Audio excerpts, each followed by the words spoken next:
Selamat datang di video pembelajaran tentang perspektif ilmu sosial budaya dan humaniora dalam praktik kebidanan. Kita akan belajar bagaimana aspek sosial dan budaya mempengaruhi pelayanan kebidanan serta pentingnya pendekatan humaniora. Setiap pelayanan adalah sebuah kisah lebih dari sekadar proses medis. Ia adalah perpaduan kompleks antara biologi, emosional, dan lingkungan. Dalam praktik kebidanan kita seringkali hanya melihat sisi klinisnya, namun pernahkah kita merenungkan bagaimana ilmu sosial budaya dan humaniora membentuk pengalaman kehamilan, persalinan, dan fase orang ini? Seperti yang kita ketahui, ilmu sosial adalah ilmu yang mempelajari tentang perilaku manusia dalam masyarakat, termasuk cara berinteraksi, tradisi, dan cara pengambilan keputusan. Keputusan yang berdasarkan dengan budaya, sosial, ekonomi, dan lingkungan. Dalam konteks kebidanan, ilmu sosial ini sangat penting karena ibu dipengaruhi oleh lingkungan sosialnya dalam memahami kehamilan, persalinan, dan cara perawatan bayinya. Banyak keputusan ibu yang tidak hanya berdasarkan oleh informasi medis, tetapi juga dipengaruhi oleh budaya, kebiasaan, keluarga, dan informasi turun-temurun. Berikut ini adalah salah satu contoh dalam kehidupan sehari-hari tentang aspek sosial ini, yaitu seperti pemberian makanan tambahan pada bayi baru lahir.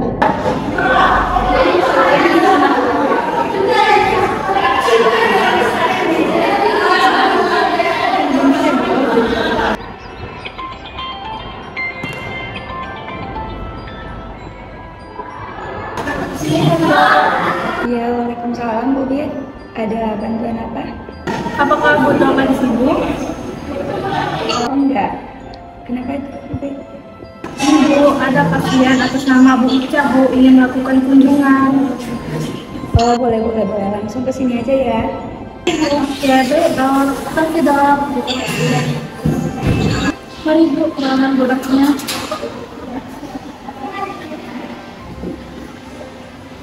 Mari Pak Bu.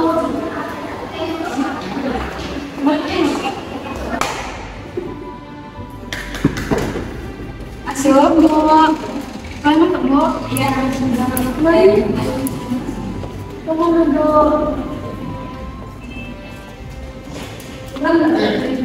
Ada yang bisa saya bantu? Ada dok, jadi gini, saya sudah memberikan makanan padat kepada bayi saya, tetapi nenek saya bilang ASI itu tidak cukup dok. Ya, karena saya ingin cucu ini tumbuh sehat dan kuat. Tapi ibu dan nenek, ASI saja sudah cukup buat bayi yang baru lahir. Makanan padat tidak diperlukan. Saya setuju dengan Bu Dokter karena ASI memiliki semua nutrisi yang dibutuhkan oleh bayi Bu. Saya tidak tahu, saya hanya ingin terbaik untuk bayi saya. Terus apa yang harus saya lakukan dok? Sebaiknya ayah mendengarkan saran dari dokter dan bidan bahwa ASI saja sudah cukup untuk bayi bapak dan ibu. Tapi saya sudah melakukannya bertahun-tahun dan tidak ada masalah pada bayi saya. Nenek, mungkin cara itu berhasil pada zaman dulu. Sekarang kita memiliki pengetahuan yang lebih baik tentang kesehatan bayi, Bu. Situasi seperti yang kita lihat barusan menunjukkan bahwa ilmu sosial ini sangat penting dalam kebidanan. Ilmu sosial ini membantu bidan dan tenaga kesehatan memahami bahwa keputusan yang diambil orang tua itu sering dipengaruhi oleh kebiasaan, norma sosial, dan keterbatasan ilmu medis. Bukan untuk menyalahkan, melainkan untuk membangun komunikasi yang empatik, menyampaikan edukasi dengan bahasa yang mudah dipahami, dan melibatkan keluarga dalam pengambilan keputusan. Inilah penting ilmu sosial dalam kebidanan agar bidan tidak salah mengambil keputusan dalam menyampaikan edukasi kepada pasiennya. Terima kasih. Seperti yang kita ketahui, ilmu budaya adalah ilmu yang mempelajari tentang kebiasaan, nilai, tradisi pada masyarakat. Bidan sangat penting dalam mempelajari ini. Kenapa? Karena masih banyak ibu-ibu yang mempercayai tentang tradisi turun-menurun dari nenek moyang mereka. Salah satunya seperti pijat perut pasca melahirkan. Itu sangat berbahaya karena banyak risiko yang akan disebabkannya. Di Indonesia, banyak ibu yang masih melakukan tradisi dengan pijat perut tersebut. Tujuannya sederhana, yaitu agar perut kembali menjadi rata dan juga agar bisa meringankan tubuh, padahal itu sangat berbahaya. Apakah ini benar untuk kesehatan ibu? Ketika budaya bertemu dengan ilmu kesehatan, seringkali muncul perbedaan pandangan. Mari kita saksikan drama pendek tentang yang biasanya terjadi di masyarakat.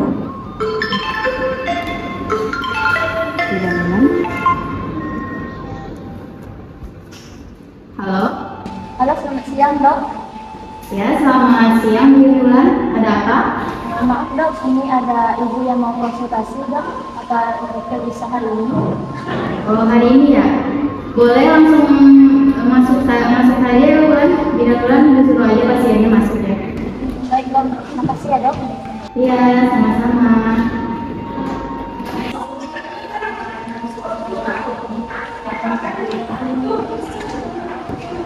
Masuk. Assalamualaikum. Waalaikumsalam. Selamat siang. Silakan duduk.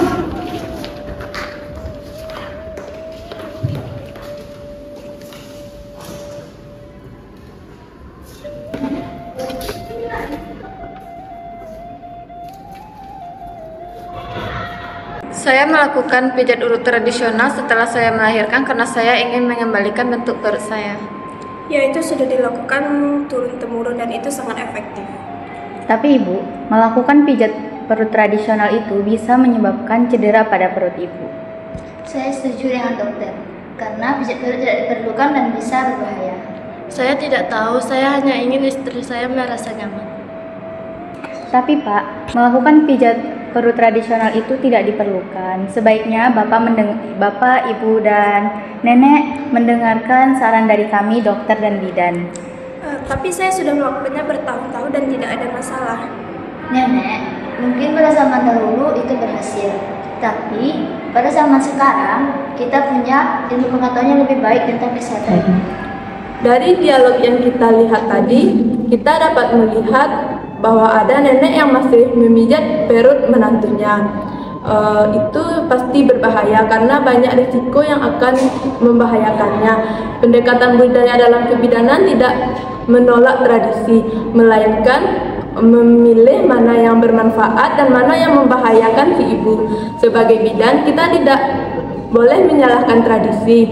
Kita harus menemukan titik terangnya. Kita harus melakukan pendekatan kepada ibu ataupun keluarganya. Dengan pendekatan ini kita bisa menjaga keselamatan ibu dan menghormati nilai budaya. Ketika kita mengenali budaya sebagai identitas, maka kita pun mampu menjangkau lebih dalam. Bukan hanya mengobati, tetapi kita juga harus merawat nilai dan makna.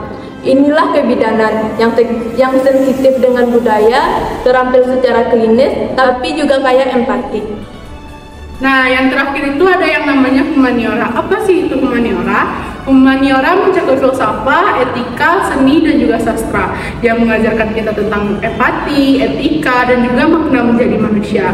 Dalam kebidanan, humaniora mengajarkan kepada kita bahwa pasien adalah individu yang memiliki harapan dan juga ketakutan mereka sendiri. Untuk itu, mari kita sama-sama sebagai seorang bidan selalu menjadi teman terbaik untuk mendengarkan keluh kesah seorang ibu. Dalam budaya kita, peran seorang ibu seringkali dikaitkan dengan kata pengorbanan tanpa batas. Setelah melahirkan, bukannya mendapatkan waktu istirahat yang cukup, namun justru banyak ibu setelah melahirkan disuruh kembali untuk melaksanakan aktivitas rumah tangga seperti biasanya, bahkan sampai disuruh untuk bekerja. Untuk itu, apa sih dampaknya bagi kesehatan mental ibu dan kesehatan jiwa ibu? Mari kita saksikan bersama video singkat tentang permasalahan yang sering banyak terjadi di rumah tangga. Jalan.